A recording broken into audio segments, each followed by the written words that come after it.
नमस्कार दोस्तों, स्वागत है आप सभी का आपके अपने YouTube चैनल पर। दोस्तों, माना जाता है कि गंगा का जन्म भगवान विष्णु के पैरों से हुआ था। साथ ही ये शिव जी की जटाओं में निवास करती है। गंगा स्नान, पूजन और दर्शन करने से पापों का नाश होता है, व्याधियों से मुक्ति होती है। जो तीर्थ गंगा किनारे बसे हुए हैं वह अन्य की तुलना में ज़्यादा पवित्र माने जाते हैं, क्योंकि दोस्तों इस नदी में बहुत से देवी देवता विराजमान हैं। ऐसे में एक बहुत ही रोचक घटना कुछ समय पहले सामने आई थी, जिसमें अचानक से 20 साल की लड़की गंगा नदी में दौड़ने लगी। दोस्तों, सुनने में आपको बहुत ही ज़्यादा अजीब लग रहा होगा, लेकिन ये सत्य घटना है। ऐसे में दोस्तों, वीडियो में आगे बढ़ने से पहले जो भी भगवान शिव के परम भक्त हैं, सच्चे भक्त हैं, वो कमेंट सेक्शन में जय महाकाल ज़रूर लिखें। कहते हैं दोस्तों कि यदि एक बार महादेव की कृपा किसी पर हो जाए तो वो भव सागर को पार कर लेता है। ऐसा ही महादेव के परम भक्त के साथ हुआ। तो आइए जानते हैं इस सच्ची घटना के बारे में। दोस्तों, बहुत समय पहले की बात है। उत्तराखंड के हरिद्वार में एक नागा साधु की कुटिया थी।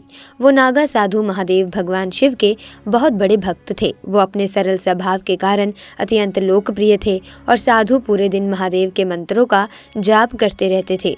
वो हमेशा लोगों को उपदेश देते कि भगवान को याद करने के लिए और उनकी कृपा पाने के लिए मन मारकर, काम धंधा छोड़कर लगातार भक्ति करते रहना व्यर्थ है। अगर आपने सच्चे मन से दिन में एक बार भी भगवान का स्मरण कर लिया तो भगवान सदैव ऐसे व्यक्ति पर अपनी कृपा दृष्टि बरसाते हैं।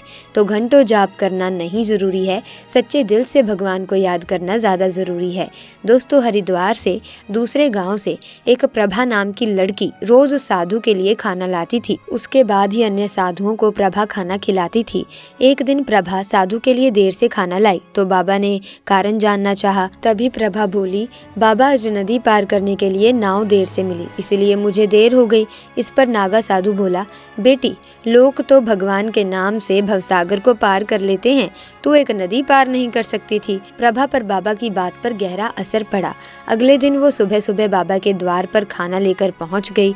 बाबा ने पूछा, प्रभा, आज तुम इतनी जल्दी कैसे आ गई? प्रभा बोली, बाबा, आपने ही तो भगवान के नाम का सहारा सुझाया था, आज उन्हीं का नाम लेकर नदी पार कर गई। अब नाव का सहारा लेने की जरूरत जीवन भर नहीं पड़ेगी। उस साधु ने भगवत के नाम का उपदेश तो दिया था, परंतु उन्हें स्वयं इसके इतने प्रभाव का नहीं पता था कि उनकी कही गई बातें उस लड़की पर इतना गहरा असर डाल सकती हैं। उन्हें लगा कि प्रभा उनसे ये बात हास्य में कह रही है, लेकिन जब बाबा प्रमाण लेने प्रभा को लेकर नदी किनारे पहुंचे तो ये चमत्कार देख उनकी आंखें आश्चर्य से फटी की फटी रह गई। प्रभा भगवान का नाम लेते ही सहजता से नदी पार करने लगी।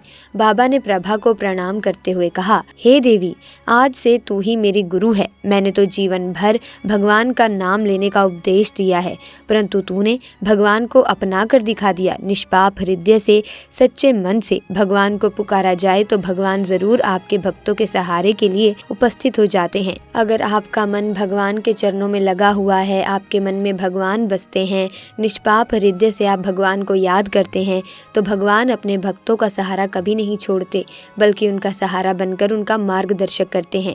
इसीलिए हम आपसे कहते हैं कि घंटों पूजा पाठ करने की जरूरत नहीं है। पूरे दिन में आपने एक बार भी भगवान को सच्चे हृदय से याद कर लिया तो आपकी नैया पार अवश्य लग जाएगी। तो दोस्तों, आज की वीडियो में बस इतना ही। अगर आपको ये घटना अच्छी लगी तो वीडियो को लाइक और शेयर करना ना भूलें।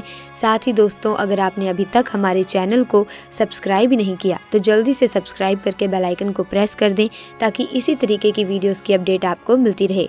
मिलेंगे दोस्तों नई वीडियो में नई घटना के साथ। तब तक के लिए आपका बहुत बहुत धन्यवाद।